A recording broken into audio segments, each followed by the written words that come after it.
Cheers. When we last left off, Lulu had ran away from Mr. B, but she was feeling a little sad about it, and we were predicting what she might do with those new feelings. Chapter 12. But then, after maybe an hour, Lulu suddenly heard a different voice, a not-so-friendly voice, saying, "Hold it right there!" And standing up on his two hind legs and blocking her path through the forest stood the black bear she had stomped on yesterday.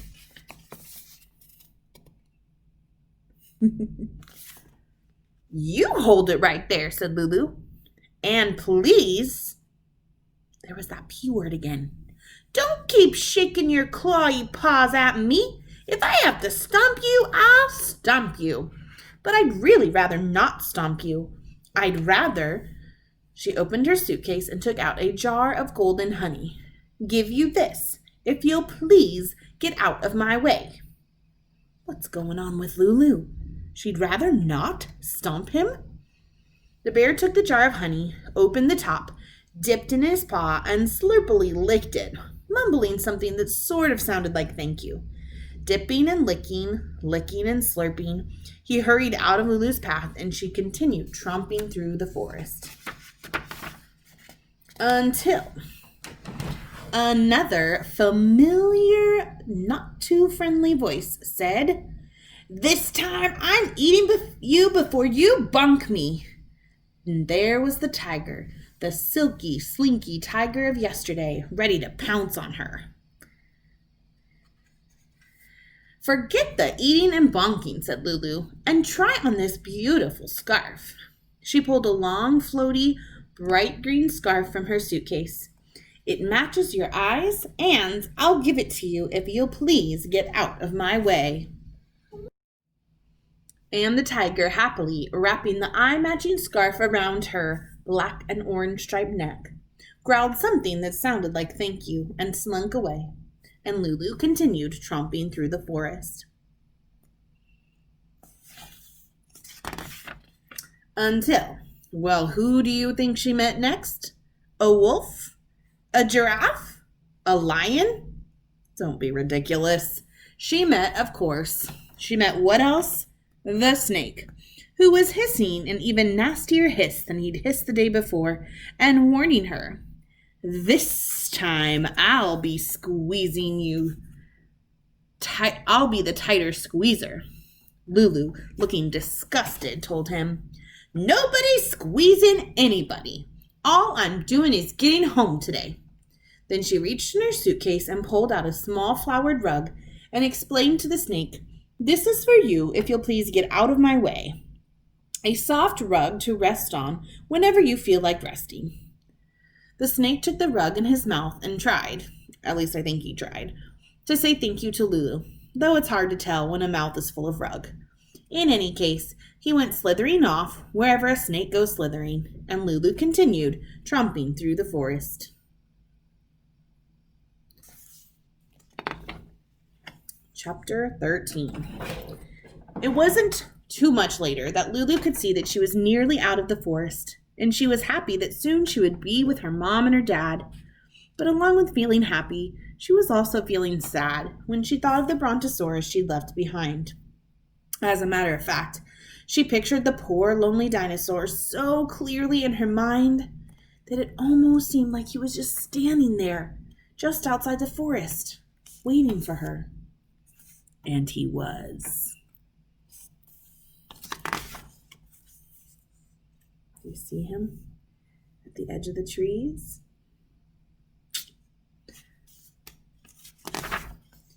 Was Lulu shocked? You bet. What? She asked. "What are you doing here, Mr. B?" "I found a shortcut," the brontosaurus replied. Lulu smiled a soft, sweet smile. Then she shook her head and sighed, and she said, and even though I'm the person writing the story, I truly don't know why she's saying it in rhyme, "Please try to understand, Mr. B, that I cannot be your pet, even though you're the nicest brontosaurus I ever met.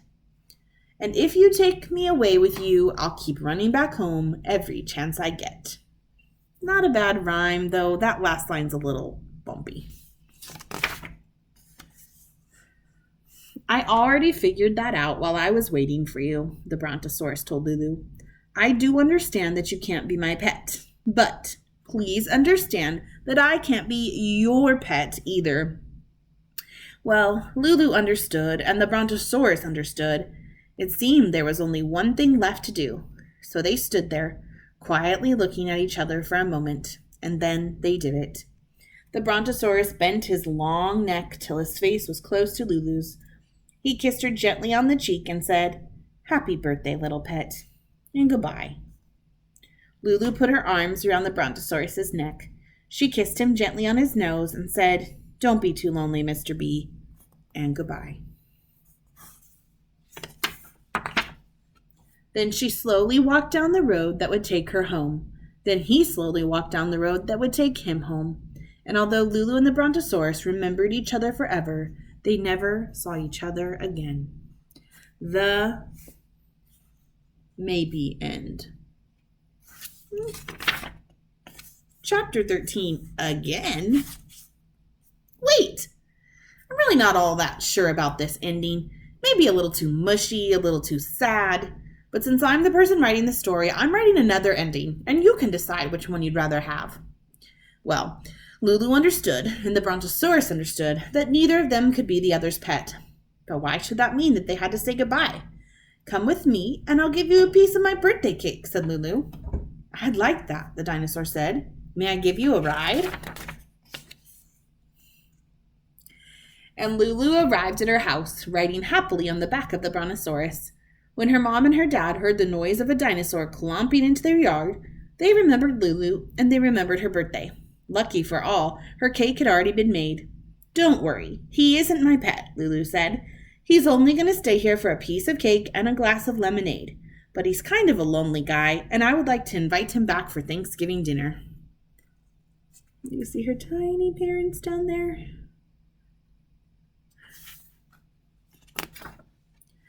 From that time on, the Brontosaurus came to Lulu's house for her birthday, Thanksgiving, and the 4th of July. And sometimes she visited his house, though, since she didn't like eating leaves, she always brought a suitcase of pickle sandwiches. On one very special birthday, she not only invited her friend the Brontosaurus, but also the snake and the tiger and the bear. And the Brontosaurus noticed that whenever Lulu asked anyone for anything, she always said please. The end. Maybe. Chapter 13, yet again? I'm still not totally satisfied. I'm going to try once more because I think I need to answer certain questions, like, were Lulu's mom and dad worried sick when she hadn't come home that night? Had they bought her a birthday present? Did she completely stop being a pain and turn into polite? And how did all that stuff fit into her suitcase? I'm going to answer these questions, and when I'm done, you will have your choice of 3 different endings. Well, Lulu understood, and the Brontosaurus understood that though they couldn't be pets, they could be friends. So Lulu invited the Brontosaurus back to her house for some birthday cake and introduced him to her mom and her dad. They hadn't been waiting and worrying and wondering where she was because they had fallen asleep sipping their tea. And they didn't open their eyes until the Brontosaurus, with Lulu riding on his back, came clumping into their front yard. They gave her a silver necklace for her birthday. She sang them a whole new Brontosaurus song. I didn't